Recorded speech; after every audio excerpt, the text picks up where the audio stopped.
CC. More than 250 wins, more than 3,000 strikeouts, only he's the third lefty to do that.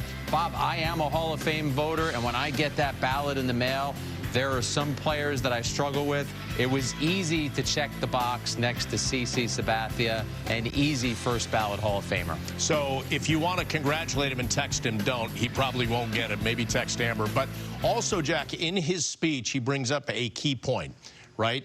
Decisions, fate, things you decide in life. He didn't want to come to New York. He wanted to pitch closer to home in L.A. The Yankees and Brian Cashman and his crew able to convince him, you need to be here and win a championship with us. Right. They talked to him about not only how he can contribute on the field, but about how they felt that their clubhouse was broken and they needed CC to come in and be a uniter.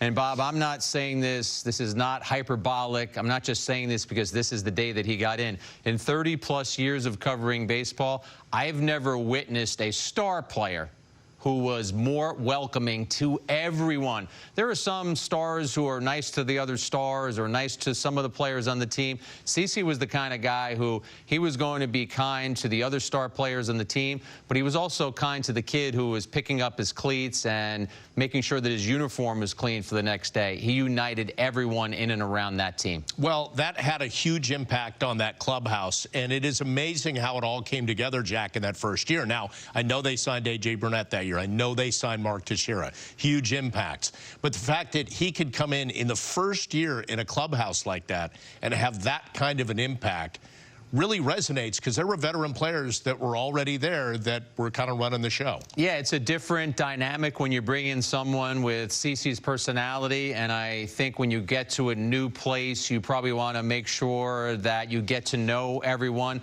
But CC had that welcoming personality, Bob, but he also was a leader.